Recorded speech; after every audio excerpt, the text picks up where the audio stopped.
10h50 a sonné, hein. C'est l'heure de notre rendez-vous matinal. Bonjour à tous, merci d'être avec nous sur France 3 pour l'instant R, le magazine qui met en lumière les belles initiatives menées ici et là dans nos régions et qui met à l'honneur des particuliers qui ont des hobbies parfois étonnants. Comme ce couple de chasseurs d'orage dans le Doubs, leur passion, photographier les éclairs et capter l'image qui restera. Vous aurez un coup de foudre pour eux, c'est sûr. C'est amusant. On prendra une leçon de courage également avec Alban, 32 ans, atteint de sclérose en plaques. Comme un pied de nez à la maladie, il s'apprête à faire le tour du monde, une très belle aventure qu'il compte bien faire partager à d'autres malades. Et pour commencer, on vous donne quelques astuces pour bien se nourrir, mais sans se ruiner. Il existe quelques trucs à connaître qui peuvent améliorer notre quotidien et ça tombe bien. Oui, c'est le but de l'instant pratique.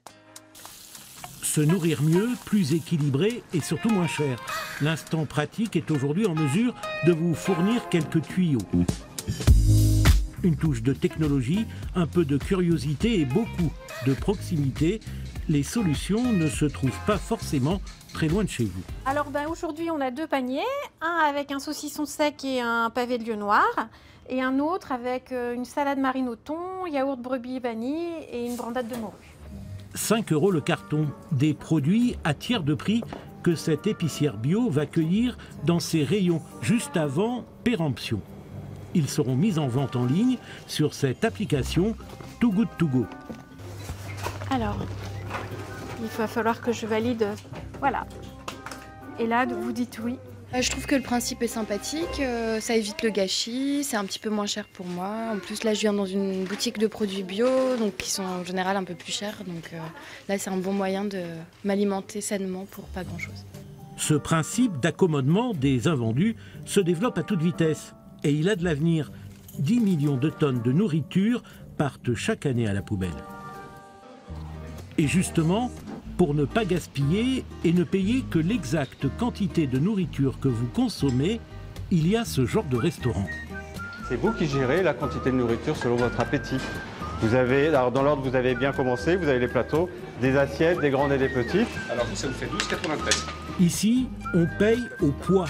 Un tarif unique, 1,90 € les 100 grammes. En moyenne, une femme va manger entre 500 et 600 grammes et un homme entre 600 et 700, généralement en moyenne. Et ce qui fait que les gens, quand ils arrivent ici, pour la première fois, ils voient toutes ces couleurs et tout, ils arrivent peut-être à prendre un petit peu plus, mais après, ils arrivent exactement à gérer leur repas équilibré. Et côté plonge, on voit le résultat des assiettes sans reste et des additions serrées au plus juste. Dans un autre restaurant, on nous impose une quantité. Parfois, on n'a peut-être pas envie de manger beaucoup de viande. C'est ça qui est vraiment super dans le concept. La formule est encore rare en France, mais là où elle existe, elle rencontre le succès. Une quichette au four, une salade est prête, il reste une quiche et une salade. Il faut mettre la table, mais je ne sais pas s'ils veulent manger dehors ou dedans. Cette ménagère affairée au fourneau n'attend pas de la famille à sa table, mais des clients. Ouais, après le rond-point, vous avez des espèces de conteneurs sur la gauche. Et on est juste après sur la droite. Ces 4 salariés d'une entreprise voisine viennent déjeuner chez Geneviève comme chez une copine. C'est le principe des mamies casse-croûte. Bonjour. Nous, vraiment, ce qu'on recherche, c'est la convivialité. C'est d'aller chez les gens, un bon petit plat. Et puis voilà, et puis on sort un petit peu des sentiers battus. Mais on fait... Alors, c'est pas la guerre à la malbouffe, mais c'est vrai que si on peut manger chez soi, c'est quand même mieux qu'ailleurs, effectivement. Quoi. 10 € le repas, plutôt meilleur qu'à la maison. Dans ce coin de Haute-Savoie, une trentaine de cordons bleus sont ainsi labellisés Mamie Casse-Croûte. On récapitule, on peut manger moins cher et mieux si l'on se branche sur les invendus des commerçants, si l'on ne consomme que ce dont on a besoin, et si l'on se fait client de voisins qui cuisinent beaucoup mieux que vous. Bon, on revient quand alors ? Autre idée, acheter ses fruits, ses légumes directement chez le producteur. On est sûr de la fraîcheur des produits et on se passe d'intermédiaires, ce qui évidemment coûte moins cher. La vente directe connaît d'ailleurs un succès énorme. Notre équipe de Clermont-Ferrand a rencontré des céréaliers qui fabriquent leurs propres pâtes, des coquillettes, des spaghettis qu'ils vendent directement et la recette fonctionne. Salut Flavie, ça va? Ça va et toi? Alors aujourd'hui, c'est des petits coquillages que j'ai en vrac. Ah oui, très bien. Ça te va? Ouais, bah oui, il me reste encore un peu des macaronis. Donc, tu veux des natures? Oui, oui, des natures. Ok. Cela fait 3 mois que Laetitia commercialise ses pâtes en direct, du blé dur ou du sarrasin. Une partie vendue en vrac, une autre emballée et déjà une trentaine de clients chaque semaine. Et voilà. Plus ça va et moins j'aime aller dans les supermarchés parce qu'il n'y a pas de contact, parce qu'on ne sait pas vraiment ce qu'on mange, à moins de connaître l'agroalimentaire et tout ce qui va avec. Voilà, le contact chaleureux, on vient plus facilement et tranquillement prendre le temps d'acheter. Laetitia s'est lancée dans ce projet lorsqu'elle a rejoint ses frères, Jérémy et Anthony, déjà associés sur une exploitation céréalière de 300 hectares, près de la moitié des terres dédiées au blé. Le premier pas est franchi il y a 1 an lorsque Jérémy et Anthony, qui vendent leurs céréales à des coopératives, décident de faire eux-mêmes de la farine et achètent un moulin traditionnel capable de moudre 35 kg à l'heure. Le grain rentre au milieu de la pierre et vient, la friction de la pierre sur l'autre vient écraser le grain. À ce moment-là, il descend dans la buterie. Première partie de la buterie, on extrait la farine, ce qu'on appelle nous la farine blanche, la farine la plus pure. Deuxième partie, on va extraire farine avec un petit pourcentage de son. Et troisième partie, on est sur la sortie du son avec un tamis beaucoup plus épais. L'investissement permet de mieux valoriser la production de céréales. Il permet également la création d'un emploi pour que Laetitia intègre l'entreprise familiale. On commercialisait une grande partie de nos céréales en vente directe à des minoteries. Et honnêtement, on s'est dit pourquoi pas nous, à l'échelle locale, étant donné que l'actualité fait que voilà, on est sur un marché qui est porteur aujourd'hui. Il y a une demande. Au départ, notre idée, c'était de transformer nos céréales en farine. Et puis, on s'est rendu compte en fait qu'on pouvait aller même au-delà et proposer carrément un produit fini. Et les pâtes, ça nous semblait assez simple de réalisation. On s'est dit, pourquoi pas les pâtes, il n'y en a pas dans la région. Je mets simplement du blé dur et de l'eau. La machine pétrit et après on dit qu'elle extrude en fait et à l'aide du petit couteau qu'il y a là et en fonction de la matrice qu'on aura choisie, eh bien, la machine sort les pâtes. Il ne reste plus ensuite qu'à les mettre dans un séchoir et elles sont prêtes à vendre. Avec ceci. Ça sera tout. 3,60. La farine, elle, 25 tonnes par an aujourd'hui, est destinée aux boulangers. Ils sont 2 dans la région à l'avoir choisi, l'un au nord de Moulins, l'autre à Saint-Pourçain-sur-Sioule, Jérôme Lautin. Il a d'ailleurs créé un pain et une baguette avec cette farine locale. Moi, ce que j'aime beaucoup, c'est qu'on sait à qui on a affaire. Voilà, on a vraiment le producteur en face de nous. Il est arrivé au départ qu'il y a quelques petits problèmes, mais il est vrai que c'est très facile de pouvoir le résoudre. En effet, on les voit tout de suite, on sait ce qu'ils font. Et puis voilà, on connaît le produit et à partir d'un blé pourtant, on va dire, qui est assez commun dans la tradition française, mais qui est vraiment le fait de le moudre. Sur la meule de pierre, on se retrouve avec une type de farine vraiment très typée et qui a un goût très accentué, un petit peu caramel. Et ça, c'est ce qui plaît vraiment à la clientèle. Merci beaucoup, bonne soirée, au revoir. Que ce soit sur la farine, le pain ou en général, que ce soit les fromages. Donc voilà, si on peut essayer de faire travailler les producteurs de proximité, pour nous, c'est mieux. Il y a un échange et on sait ce qu'on mange. Quand est-ce que tu penses pouvoir m'apprévisionner pour qu'on puisse lancer ça en magasin? Je t'en emmène, tu essaies et puis on... Voilà, qu'on fasse un essai et puis qu'on puisse le mettre en place. Les pâtes de Laetitia seront bientôt dans cette boulangerie. Comme la famille Landriot, les agriculteurs sont de plus en plus nombreux à pratiquer transformation et vente directe.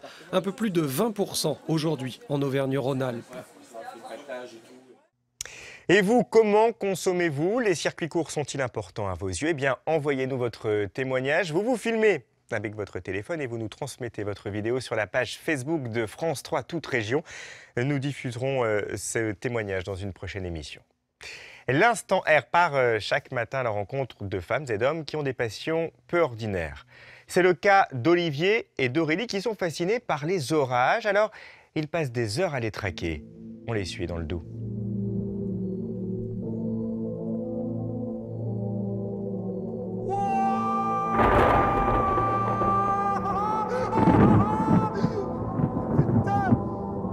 Oh la vache! Oh là là! Splendide! C'est ça les coups de foudre. On les croyait sages comme un bulletin météo. Et les voilà qui hurlent comme des loups pour un coup de foudre. venu déchirer le ciel. Là, on a vraiment un rideau de grêle qui est très dense. On voit une teinte verdâtre juste dessous la base, là, derrière, ce qui donne vraiment rien de bon. Oh, là, j'ai une poussée d'adrénaline, là. Aurélie et Olivier Ferreux n'ont pas 40 ans. D'un côté, un métier, l'horlogerie. Côté face, la haute tension procurée par le dérèglement du temps. Une expérience parfois limite. Là, ça commence à être dangereux. On dit que les premières pluies, les premières grosses gouttes de pluie signifient qu'on est dans la zone qui peut être foudroyée. Voilà. Suivant, en plus, ces grosses gouttes de pluie bien froides, là oui, en général, on peut vraiment être foudroyé. Aurélie et Olivier sont des autodidactes du gros temps. Ils ont appris directement sous les nuages comment progresser sans trop se mouiller. Sur un site, ils suivent en direct les impacts de foudre. Les chasseurs d'orage doivent se replacer sans arrêt. Là, on se trouve dans la zone de foudroiement. On va essayer de remonter en fait sur Lons-le-Saunier. On doit être à peu près à moins de 3 km de la zone qui est très électrique. Les deux chasseurs vont trouver une première récompense sur cette butte près d'Arbois dans le Jura. Des éclairs rampants qui filent entre les nuages sans toucher le sol. Pour moi, c'est plus du positif que du négatif, vraiment. Ça fait du bien au moral. Il y en a qui ont besoin de soleil, ils ont besoin de chaleur et de mer. Moi, j'ai besoin d'orage et de foudre.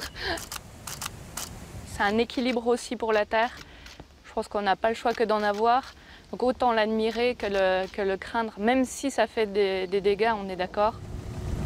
Prévoir l'arrivée d'un orage juste au bon endroit, alors que le ciel était bleu le matin même. Voilà ce qui anime nos deux chasseurs. Mais pour cela, mieux vaut ne pas compter les kilomètres. Ça nous est déjà arrivé de faire 1400 km en une journée. C'est-à-dire de se déplacer jusqu'à Chartres et ensuite revenir sur le Jura sans dormir. La durée d'un coup de foudre est très courte, quelques millièmes de seconde. Elle peut tomber dans le dos du photographe ou juste à côté. Ce soir-là, après 5 heures de traque, la foudre est tombée en face, à moins d'1 kilomètre. Voilà! Yes! Yes! Yes! Oh! Oh! C'est ça que je voulais. C'est ça! C'est la puissance à l'état pur. Magnifique coup de foudre, pas très loin. Bien ramifié, bien comme on les aime. Donc c'est vraiment, vraiment exceptionnel, quoi. On voit le pan d'impact vraiment sur un arbre, au milieu d'une clairière. Il n'y a pas grand-chose à côté. C'est ce type de photo-là qu'on recherche et qu'on veut partager avec le monde, quoi. Regarder Olivier et Aurélie, c'est regarder les orages autrement. On pourra dire désormais que parfois, c'est vrai, la terre est bleue, comme un orage. Et encore de belles images à suivre dans l'Instant R. Nous visiterons dans un instant le plus grand parc oriental d'Europe. Il est situé dans le Maine-et-Loire et, vous le verrez, il n'y a pas une branche de travers. Nous poursuivrons notre tour des régions pour découvrir dans l'Yonne un refuge entièrement dédié aux chevaux maltraités. Et avant cela, on suit Alban, 32 ans et un mental d'acier. Sa vie a basculé en novembre 2016. Il apprend alors qu'il est atteint de sclérose en plaques. Pas question de se lamenter. Il s'apprête désormais à partir faire un tour du monde, un projet qu'il entend bien partager avec le plus grand nombre et en particulier avec les malades. Mettre un pied devant l'autre, avancer, quels que soient les obstacles. Alban Jaillet ne peut sans doute plus courir comme avant. Il n'empêche, son rêve d'enfant est intact, mettre les voiles sans attendre que la maladie le rattrape. Pour l'aider, il peut compter sur ses proches et notamment ses parents restés en Bretagne. Ils ont été touchés par cette initiative, cette envie de réaliser quelque chose de fort. Et ils se sont dit, on veut nous aussi apporter notre pierre à l'édifice et contribuer à ton aventure. Leur contribution, c'est ce bateau qui porte le nom prédestiné de Cap Bonheur. Un 15 mètres, manœuvrable tout seul éventuellement, adapté aux personnes à mobilité réduite. Là, tu vas appuyer contre ma main, vas-y. Séance de kiné, 3 fois par semaine au centre de réadaptation Clémenceau à Strasbourg. Pense à toujours bien respirer. J'ai récupéré énormément de mobilité, de forme physique, de force, ne serait-ce que pour monter les escaliers, monter les courses. Donc là, je vais mettre des résistances. Vas-y, appuie contre ma main. Voilà, câble, et dans l'autre sens. La maladie implique des difficultés sur le plan moteur, des faiblesses musculaires, des troubles de la sensibilité. L'objectif de la prise en charge, c'est vraiment de maintenir l'autonomie dans les gestes du quotidien. Pendant ce temps, à Bruges-Wickersheim, la compagne d'Alban déjeune en terrasse avec son père. En cuisine, le chef Giovanni Capone s'active. Lorsqu'il a appris le projet de Tour du Monde à la voile, il a sollicité ses collègues restaurateurs pour lever des fonds en organisant un repas des chefs. Je ne pouvais pas me contenter de lui faire un chèque de 50 € et de 100 €. Avec tout ce que je paye à l'État, donner un peu de bonheur, pouvoir faire un clin d'œil à un gamin, ben voilà. 60 000 € seront nécessaires.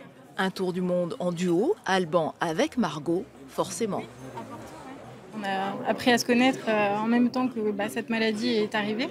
Donc je pense que c'est important, pour moi comme pour lui, de vivre ça à deux et après de pouvoir le partager.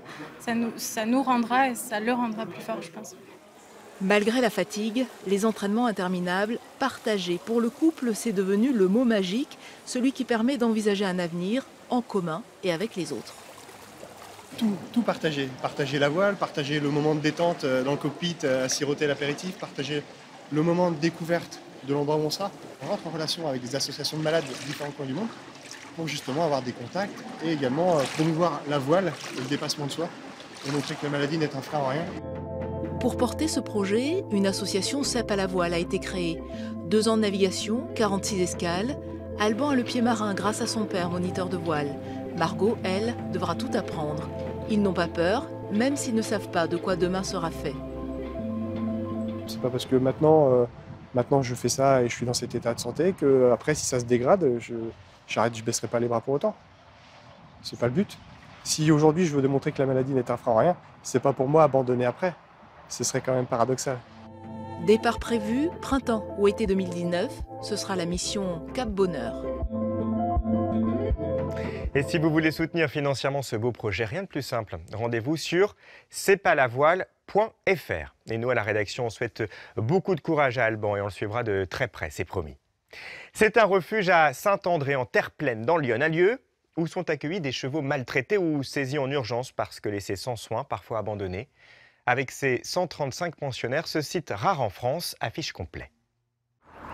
Donc on va revoir Fugas qui a fait un AVC la semaine dernière.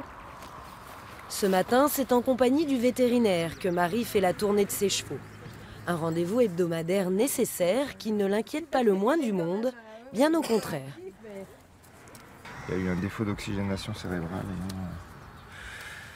Mais il a quand même un petit peu récupéré par rapport à la dernière fois que vous l'avez vu. Oui, là il est quand même beaucoup mieux, mais pour moi ça va être un petit peu long et on va le mettre un peu sous vitamine B. Ça va l'aider au niveau nerveux en fait à récupérer. D'accord. Car ces chevaux ont tous un passé difficile. Ils ont été maltraités ou saisis par la justice pour défaut de soins. La plupart du temps, ils ont été sauvés in extremis. Il faut quand même savoir que des chevaux qui souffrent beaucoup mettent un certain temps à récupérer. En moyenne, ici, on compte à peu près 1 an avant de les retrouver dans un état normal. Très peu de pertes par rapport à l'état dans lequel arrivent les chevaux, parce qu'il y a un suivi qui est quand même très bien réalisé. En 2015, suite à une saisie, 151 chevaux se sont retrouvés ici. Après des mois de soins, la plupart d'entre eux ont trouvé une nouvelle famille. D'autres ont trop de séquelles, comme California, Espoir et Eureka. On les a récupérés, vraiment, on se demandait si on n'allait pas les euthanasier sur place, tellement ils étaient mal. Donc c'est quand même une belle réussite parce qu'ils vivent bien. Alors, comment ça s'est passé pour Galant? C'est mieux. C'est mieux, mais ça prend du temps, doucement. Prendre le temps de restaurer la confiance en l'homme avant de pouvoir être adopté. C'est le travail de Fabrice avec Galant, un jeune cheval de 2 ans qui a été frappé poulain. Il faut les resociabiliser parce que souvent ces chevaux ont un passé. Donc l'homme est plutôt un prédateur. Donc il faut arriver à les remettre en confiance avec nous pour éviter tout risque justement lors d'une adoption, quoi. Car même si Marie aime ses chevaux, elle ne peut pas tous les garder. Aujourd'hui, 42 sont prêts à être adoptés grâce aux soins prodigués par toute l'équipe. Mais malheureusement, il en arrive toujours plus. Il y a 10 ans, on avait 1 cas de maltraitance par an. Et là, depuis le mois de janvier, on a traité 105 dossiers, c'est quand même énorme. Je pense qu'il y a un manque de connaissances au départ et puis un manque de respect. On prend un cheval ou un poney pour l'enfant qui a 8-10 ans. Dès que le cheval bouge une oreille, il est considéré comme dangereux. Et puis en plus, je pense que les gens n'ont pas la notion que c'est un animal dont il faut s'occuper tous les jours. 135 chevaux à demeure, c'est beaucoup de travail sur le terrain, mais aussi d'administratif. Il faut gérer les factures, suivre les dossiers d'adoption ou encore trouver des subventions. Toute la famille Marge est investie dans le refuge. Janine, la mère de Marie, a dû se mettre à la comptabilité il y a 15 ans. À presque 70 ans, vous voyez, j'ai pas d'âge pour débuter. Hein. C'est naturel de donner un coup de main. Hein, parce que quand on aime les animaux, automatiquement, on réfléchit même pas, on le fait, hein, c'est ça. Hein. Le matin, je m'occupe de la maison, le ménage, les courses, les repas, enfin tout ça, les animaux bien sûr. Et puis l'après-midi, en général, je fais de la paperasse. Hein. Et bien sûr, pour le refuge, toute la famille est bénévole. Marie, entre deux soins, est professeure de piano. Quant à sa fille Marine, elle est concertiste à Genève. On a besoin d'aide, aussi bien financière que de matériel. Si on peut trouver des sponsors qui prennent en charge par exemple le foin ou le granulé, parce que le refuge se développe malheureusement trop vite. On a les locaux, on a le personnel, mais on n'a pas les finances. Alors pour que le refuge équin des Terres Pleines puisse continuer à sauver des chevaux en détresse, n'hésitez pas à faire un don ou parrainer un cheval. Oui, pour cela, c'est facile. Eh bien, vous trouverez toutes les informations nécessaires sur refuge-équin.gimdo.com. Et si on prenait un peu l'air dans un jardin où rien ne dépasse, tout est millimétré, impeccable. Le jardin japonais de Molévrier dans le Maine-et-Loire est le plus grand parc oriental d'Europe. Un site reposant, vous allez le voir, et riche en symboles aussi. On y va.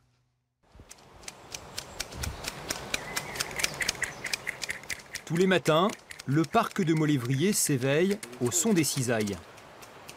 Une petite coupe avant l'entrée des visiteurs. Car ici, tout doit être parfaitement conforme à l'esprit des jardins japonais.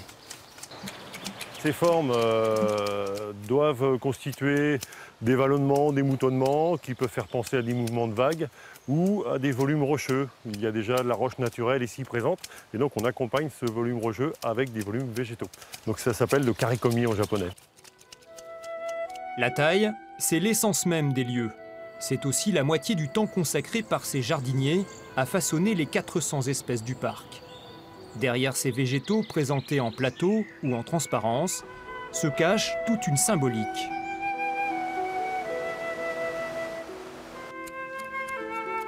Le niwaki, ça c'est l'arbre du jardin. C'est propre aux Japonais. On va chercher à imiter, caricaturer la nature, parce qu'on l'adore. Par contre, on va accentuer au maximum et aller jusqu'à un dessin très net, ce qui n'est pas tout à fait naturel finalement. L'initiateur de ce paysage exotique en territoire choletais s'appelle Alexandre Marcel. À la fin du 19e siècle, cet architecte parisien épouse la fille du propriétaire du château Colbert à Molévrier. Un domaine de 29 hectares qu'il va façonner à son goût. Alexandre Marcel était passionné d'orientalisme et de japonisme. Et à la demande des propriétaires et en fonction de sa passion également, il a proposé de transformer le parc du château en un paysage japonais tel qu'il l'avait appelé à l'époque. Le Japon et les jardins japonais n'étaient pas connus en France à l'époque. Hein. C'était vraiment un mouvement novice. Et voilà, on avait considéré un petit peu l'aménagement de ce jardin comme une folie finalement. Cette folie ne sera que passagère. Le jardin tombe dans l'oubli jusqu'à ce que la commune le rachète dans les années 80. Avec l'aide de bénévoles, le site est restauré autour d'un élément essentiel de la représentation japonaise, la rivière. Là, l'eau est amenée par la Moine, cette rivière donc, qui traverse toute la vallée de Molévrier d'est vers l'ouest. Donc est-ouest, c'est une caractéristique naturelle bien sûr de cette rivière ici, mais qui reprend la conception des jardins de transformation qui sont en appui sur un courant d'eau est-ouest qui va de la naissance vers la mort, comme le soleil va du levant vers le couchant. Le parc oriental cultive aussi un savoir-faire autour des bonsaïs. Ces arbres miniatures, hérités d'un collectionneur, sont entretenus dans cette pépinière, tout comme les grands spécimens, élevés en terre et commercialisés au bout d'une dizaine d'années. Les plateaux commencent à être bien étoffés. La forme commence à s'affiner. Donc voilà, il est temps de le mettre en pot à ce moment-là quand le jardinier l'a choisi, quoi. Au beau milieu de cette nature magnifiée, le temps semble s'écouler plus lentement. Pas étonnant que chaque année, 100 000 visiteurs viennent se ressourcer dans l'ambiance zen de Molévrier. Oui, on le comprend. Et si vous aussi, vous voulez aller vous reposer dans ce superbe parc, eh bien vous retrouverez toutes les infos pratiques sur parc-oriental.com. Merci de votre fidélité. Je vous donne rendez-vous demain pour passer une partie de notre matinée ensemble. On parlera bien-être, tendance, grâce au reportage des 24 rédactions régionales de France 3. L'instant pratique vous intéressera notamment si vous n'êtes pas très à l'aise avec Internet. Eh bien, nous vous donnerons des clés pour apprivoiser le web. Très belle journée à vous. À demain.